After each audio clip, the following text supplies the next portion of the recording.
اب نماز ہے فجر کی نماز، جو قریب کھڑے تھے پیچھے انہوں نے تو دیکھ لیا کہ حضرت عمر زخمی کر دیے گئے، نماز نہیں پڑھا سکتے۔ حضرت عمر نے عبد الرحمن ابن عوف رضی اللہ عنہ کا ہاتھ پکڑا، ان کو اپنے مصلی پہ کھڑا کر دیا کہ نماز آپ مکمل کریں۔ جو دور والے تھے حیران ہو گئے کہ تکبیر تحریمہ کی آواز تو حضرت عمر کی تھی، لیکن بعد میں قرات کی آواز ان کی نہیں لگ رہی، کیا ہوا؟ کوئی پتہ نہیں ہے پیچھے والوں کو کہ حضرت عمر پہ حملہ ہوا ہے۔ ہاں، قریب والوں نے دیکھا۔ یہ ہے نماز۔ اس سے ہمیں سبق حاصل کرنا چاہیے کہ نماز میں وہ تو امیر المومنین کو زخمی کیا، کسی نے نماز نہیں توڑی، نماز کو جاری رکھا، توڑی نہیں۔ آج ہم معمولی بہانوں سے اپنی نماز ضائع کر دیتے ہیں۔ مکھی بیٹھ جائے تو سر سے پیروں تک ہم حرکت شروع کر دیتے ہیں، مچھر آ جائے تو سر سے پیروں تک حرکت شروع کر دیتے ہیں۔ اگر نماز میں کوئی پیچھے بات کر لے تو نمازی ان کی نماز میں کیا خشوع خضوع ہے جو کہتے ہیں کہ پیچھے بات کیوں کی، ہماری نماز خراب کر دی۔ کچھ ایسے بھی ہیں جنہوں نے، یہاں ہمارے ہاں کوئی مجنون آتا ہے، وہ نماز میں پابندی سے آتا ہے، نماز میں کبھی بولتا ہے۔ اب کچھ ساتھیوں نے یہ مسجد بھی چھوڑ دی، چلے گئے یہاں سے، یہ کیوں بولتا ہے؟ بھائی تمہاری نماز میں خشوع خضوع اتنا کمزور ہے کہ پیچھے کسی کی آواز سے تمہاری نماز خراب ہو جاتی ہے۔ تو کیسی نماز پڑھی صحابہ نے؟ امیر المومنین 22 لاکھ مربع میل کے حکمران زخمی ہوئے، لیکن نماز میں کوئی فرق نہیں آیا۔ اتنا اونچا عمل ہے نماز، اتنی خشوع خضوع سے نماز پڑھ رہے تھے۔ جب نماز سے فارغ ہوئے، حضرت عمر رضی اللہ عنہ کو مسجد کے کنارے پر لٹا دیا۔ انہوں نے پوچھا، سب سے پہلے یہ بتاؤ کہ مجھ پر حملہ کس نے کیا؟ تو لوگوں نے بتا دیا، ابو لولو جو مجوسی ہے اس نے حملہ کیا۔ تو کیا فرمایا؟ الحمدللہ، اللہ کا شکر ہے کہ جس نے میری موت کسی مسلمان کے ہاتھ سے مقرر نہیں کی، ایک کافر مجوسی کے ہاتھ سے میری موت مقرر کی۔ پھر ان کو دودھ پانی پلایا گیا، وہ زخموں سے نکلا، دودھ پلایا گیا، وہ زخموں سے نکلا، تو یقین ہو گیا کہ اب یہ بچنے والے نہیں ہیں۔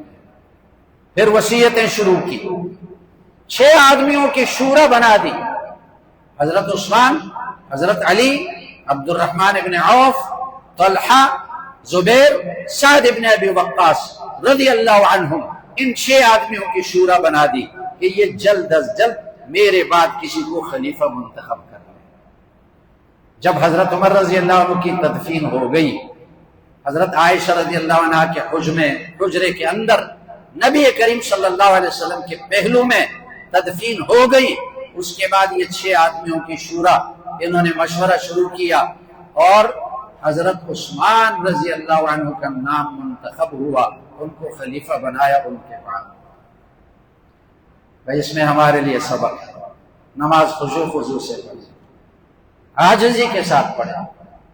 حضرت حسین رضی اللہ عنہ کا واقعہ میں نے بیان کیا کہ 70 افراد ہیں ان کے ساتھ، اور مقابلے پر 5000 کی فوج ہے، لیکن کوئی نماز قضا نہیں، نمازیں باجماعت ادا کی، اور اس طریقے پر باجماعت ادا کی کہ حضرت حسین رضی اللہ عنہ امام بنے، اپنوں نے ان کے پیچھے صفیں بنائی اور دشمنوں نے بھی ان کے پیچھے صفیں بنائی اور ان کی اقتداء میں نماز ادا کی۔ ایک حدیث عرض کر دیتا ہوں، نبی کریم صلی اللہ علیہ وسلم ایک غزوے سے واپس تشریف لا رہے تھے، اور آپ صلی اللہ علیہ وسلم رات کے پہلے حصے میں سفر کرتے تھے، یہ معمول تھا، رات کے آخری حصے میں اتر جاتے، آرام کرتے۔ آرام کے لیے اترے، 2 صحابہ کو پہرے کے لیے مقرر کیا کہ تم پہرا دو۔ ان 2 صحابہ نے آپس میں مشورہ کیا، ایک عباد ابن بشر، ایک عمار ابن یاسر رضی اللہ عنہ۔ مشورہ کیا اگر ہم دونوں پہرا دیں گے تو ہو سکتا ہے کہ دونوں پر نیند غالب آ جائے، دونوں سو جائیں اور وہ پہرا دینے کی ذمہ داری ہم سے رہ جائے۔